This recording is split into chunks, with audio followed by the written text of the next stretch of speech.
Hey, this is John with 6 String Country, and we're going to learn a song, Only in America, recorded by Brooks and Dunn. Only in America was written by Don Cook, Kix Brooks, and Ronnie Rogers. The song is in E, but features a modulation to the key of F towards the end of the song in the last chorus. We've got a few comped licks in there. We're going to grab that intro lick on the electric guitar. We're going to also learn a few of those slide and lead guitars that we're going to comp down to just a basic lead guitar in the choruses. We have a guitar solo we're going to grab. We have an easy strum acoustic that's going to feature chords in the key of E and the key of F. Let's get started.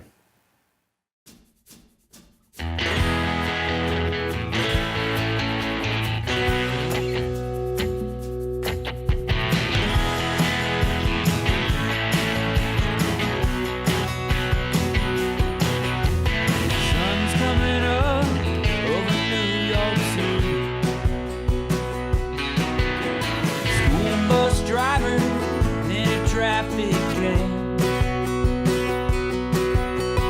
staring at the faces in a rearview mirror,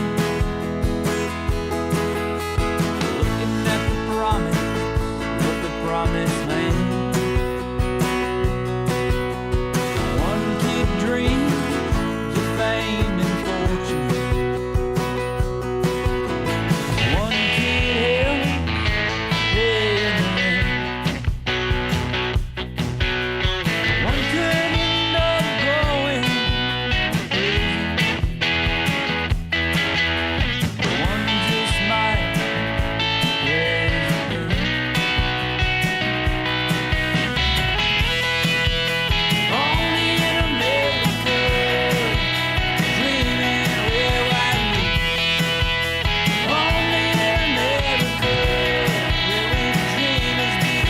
So for the rhythm guitar here, I'm using my acoustic and I'm going to capo on the 4th fret. The song is in E, but we're going to play it in a C position. So some of the main chords I'm going to be using here is just your run-of-the-mill C chord. So that's a 3rd fret relative to the capo. 3rd fret A string, 2nd fret D string, open G, and 1st fret B string. And what I'm going to do is I'm going to add a bass note. I'm going to add a G in there. So it's 3rd fret E string. So it's technically a C over G. Let's just call it a C. Because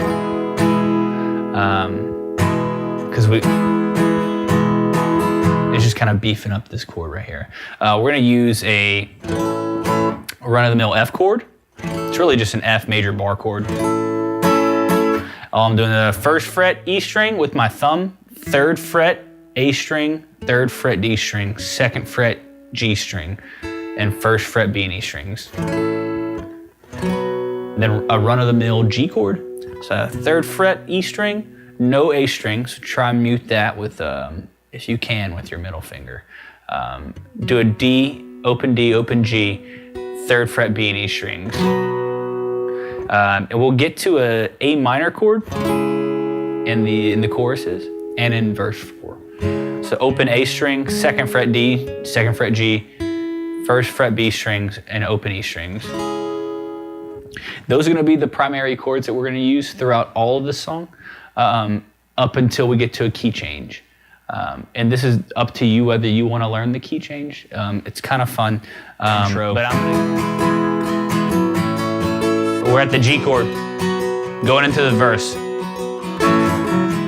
So quickly we'll play an F chord. Or sometimes in the verses we'll quickly play a G chord.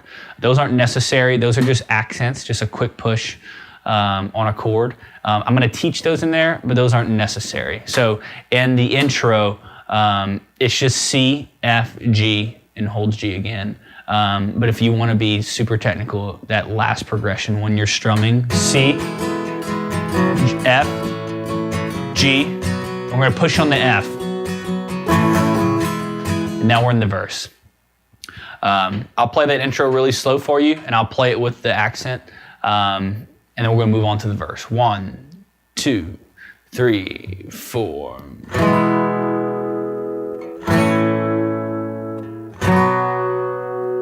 Three, four.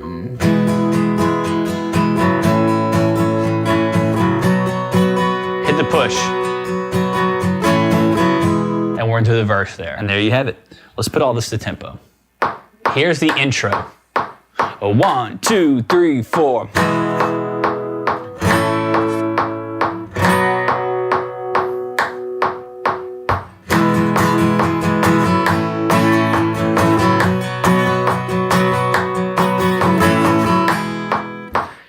Here's verse 1, verse 2, and verse 3. 1, 2, 3, 4.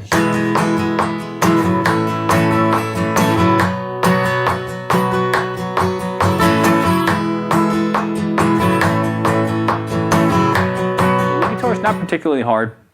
It's actually a lot of fun, and that there are some things in there, there's some embellishments you can make, but you also get to kind of jam along in the verses. I have a pretty set template that I'm going to use on these verses, but this is something that you can feel free to take the reins on and kind of do your thing. The modulation at the end of the song is a little bit tricky. And so I'm going to have a derivative of, actually not even a derivative, it would be a deviation of what we're doing in the choruses.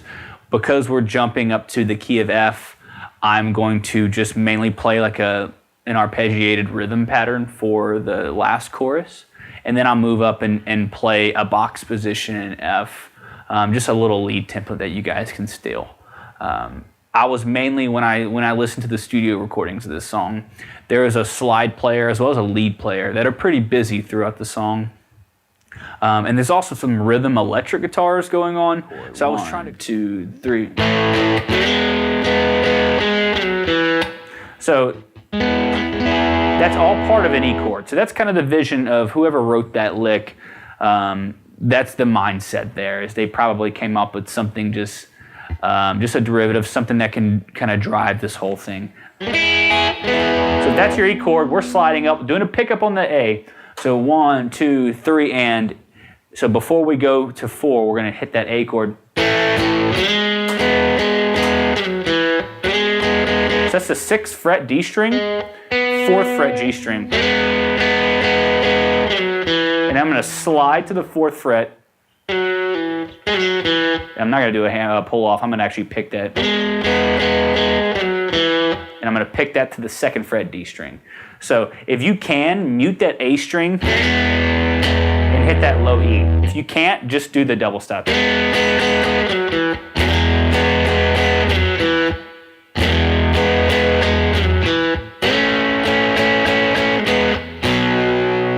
And that's the main gist of that riff. So then we're moving up to an A position. That's the 7th fret D string, 6th fret G string.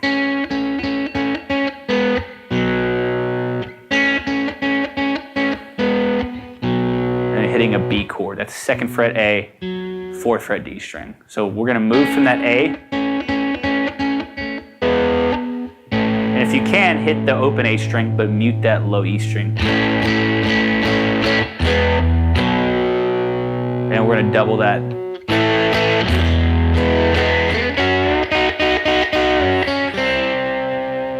Let's put this to tempo. Here's a guitar solo. 1, 2, 3, 4.